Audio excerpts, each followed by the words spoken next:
Now let's take a look at finding the limit of a piecewise function.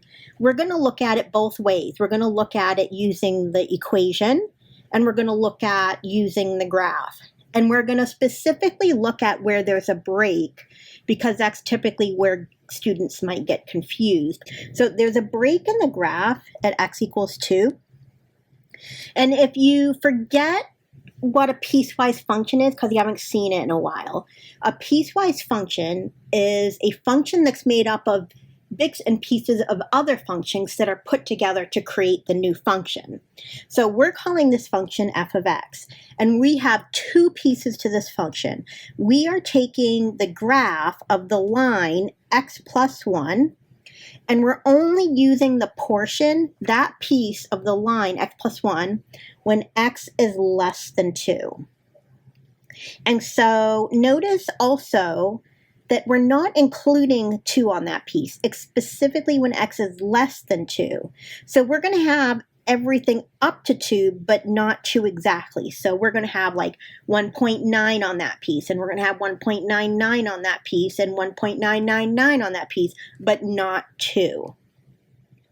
So here's the linear function, x plus 1, only when x is less than 2. And because we're not including 2, you'll see that there's an open circle there at the end over x is equal to 2. Now, let's do a different color.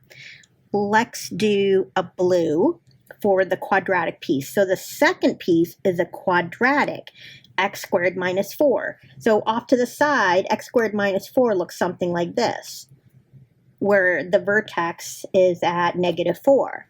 However, we're only using the piece of the graph when x is greater than or equal to 2.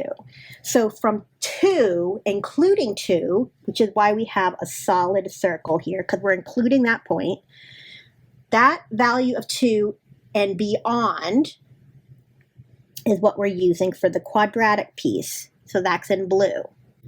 Now, looking at the graph, if I found the limit as x approaches 2 from the left, so coming from the left means I'm going to be tracing along the linear function, the green piece. So if I come closer and closer to 2, coming from the left, look at what value I'm getting closer and closer to. I'm getting closer to the value of 3 for the function. So coming from the left, approaching 2, my limit is 3. Now, my limit as x approaches 2 from the right-hand side, coming from the right-hand side, I'm going to be using the blue piece. So coming from the right, I trace along, and I'm getting closer and closer to 0. So here are my one-sided limits I have coming from the left and coming from the right. Notice they are not the same value. Coming from the left is 3, coming from the right is 0. Because they have two different values coming in from each direction, we're going to say that the two-sided limit,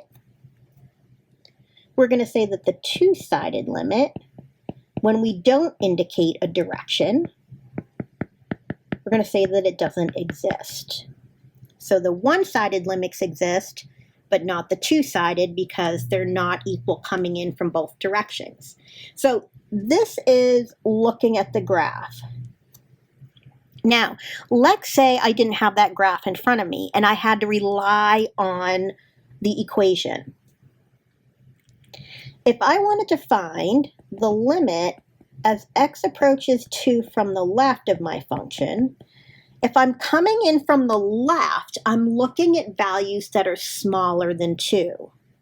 And if I'm looking at values that are smaller than 2, that tells me I'm looking at this first piece, because that is how the first piece is defined.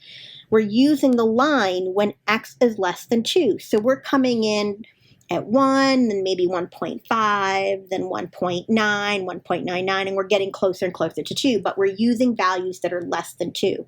So when I try to determine the limit from just the equation, since I'm coming in from the left and I'm using pieces, or I'm using x value smaller than 2, I'm using x plus 1. So if I plug in 2 into x plus 1, I get 2 plus 1, which is 3. So there's my limit coming in from the left using the equation, which is exactly what we got when we looked at the graph. Coming from the right, I'm looking at values that are bigger than 2. So I'm coming in, let's say 2.1, then 2.01, then 2.0001. Those values are coming in from the right, but they're bigger than 2. So now we're going to look at that second piece. So we're going to use the second piece to find the limit. So I'm going to plug 2 into x squared minus 4, and that would give me 2 squared minus 4, which is 0, which is exactly what we got when we looked at it from the graph.